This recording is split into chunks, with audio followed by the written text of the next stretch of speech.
सनातनी हिंदू को न्याय कहाँ से मिलवे, जब रूप ही बेढंगा है, शकल से ही बिखरी हैं, बिगड़ी हैं, तो फिर सनातनी हिंदू को न्याय कैसे मिलवे।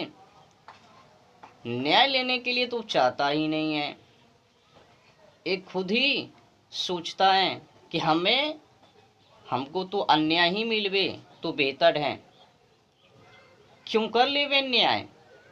हमको न्याय नहीं अन्याय चाहिए, तभी तो कोई भी सनातनी हिंदू बेधर्मी के खिलाफ, जल्लाद के खिलाफ, नापाक के खिलाफ, क्रूर के खिलाफ आवाज नहीं उठाता।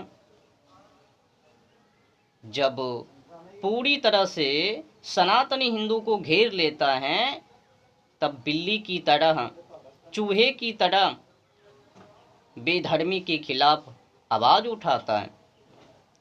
पहले पूरी तरह से उत्पन्न होने दो, कब्जा करने दो, उसके बाद मैं आवाज उठाऊंगा। यही कमियां हैं सनातनी हिंदू के पास। इसी कमजोरी के मौके पा करके बेधर्मी लोग, आतंकवाद लोग कब्जा कर लिया देश पर। आए दिन सा से अखबारों में, पत्रकारों में, सिनेमा हॉल में, सोशल मीडिया पर दिखाता है कि हिंदू माँ बहनों पर बेधर्मी आतंकवादियों ने इस तरह से उस तरह से हमला कर दिया, पर उसके खिलाफ आवाज उठाने वाले धर्म गुरु चुप हैं।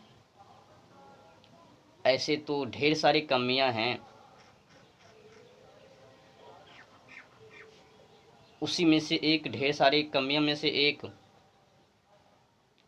जो मुस्लिम लोग भारत में आकर मुस्लिम वामपंथी का निर्माण किया, स्थापित किया।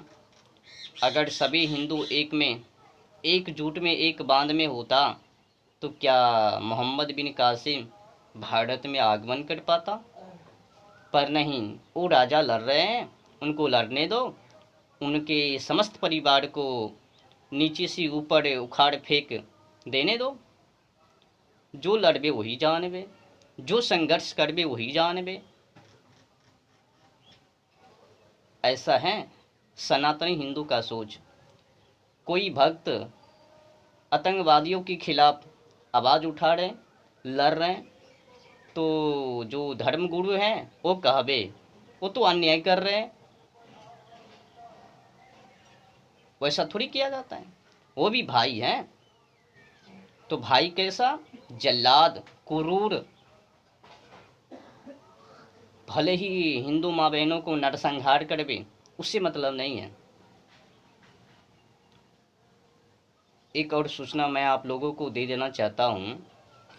अभी जो वाद विवाद में पड़े हैं, उलझे हैं, फंसे हैं वक्फ बोर्ड को लेकर,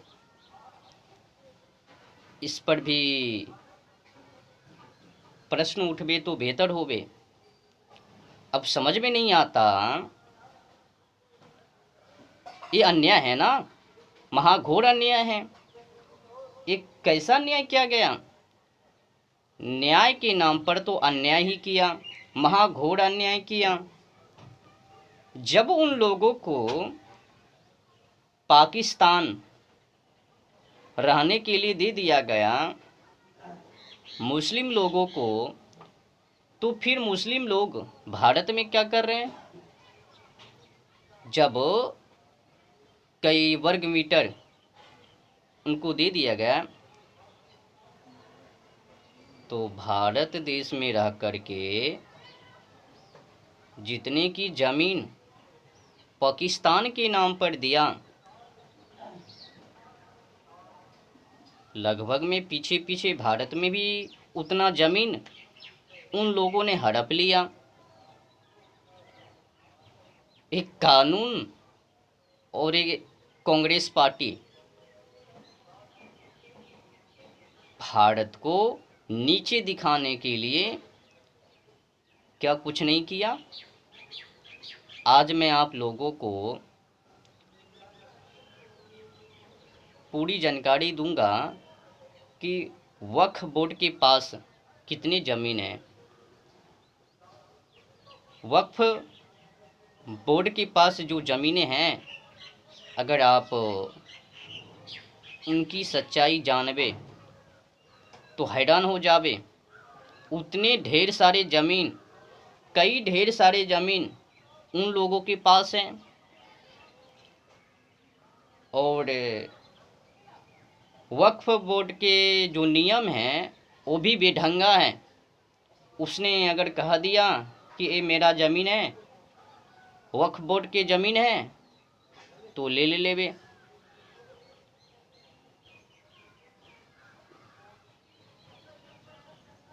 बहुत अन्याय है, बेढंगा नियम है। तो मैं चलता हूँ वक्फ बोर्ड के नियम की ओर। तो वक्फ बोर्ड की अगर बात करें तो उसके पास कुल 8,72,804 अचल संपत्तियां हैं। इसमें 9.4 लाख एकड़ ज़मीन है। इसके अलावा 16,716 चल संपत्तियां हैं। कब्रिस्तान के नाम पर वक्फ बोर्ड के पास 1.5 लाख संपत्तियां हैं और मस्जिद के नाम पर 1.19 लाख संपत्तियां दर्ज हैं। अब कई लाख ज़मीनें पाकिस्तान दे देने के बाद भारत में मुसलमान लोगों के पास हैं।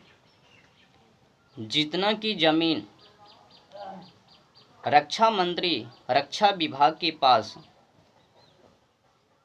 सबसे अधिक, अगर भारत में ज़मीनें की बात किया जाए तो रक्षा मंत्री और रेलवे के पास, उसके बाद यही वक्फ बोर्ड ही आता है।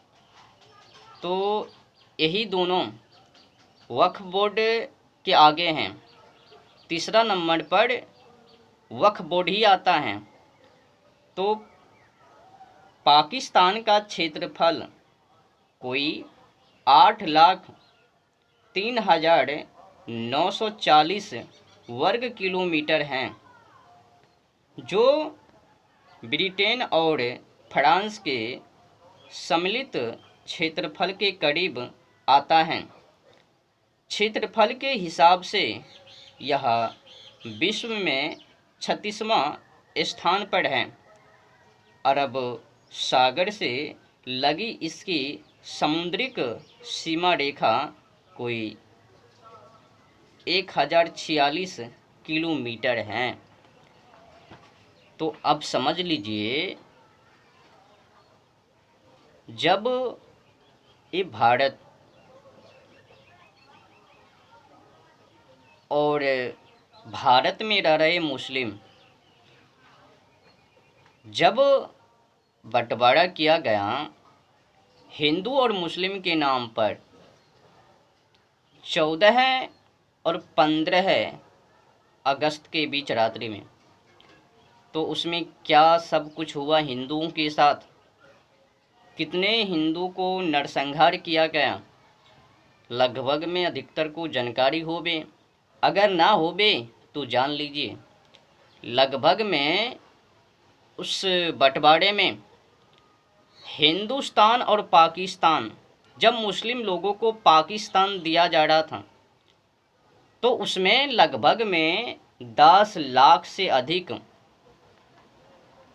मानवों की नरसंहार, तो किसके नाम पर? तो बंटवारे के नाम पर।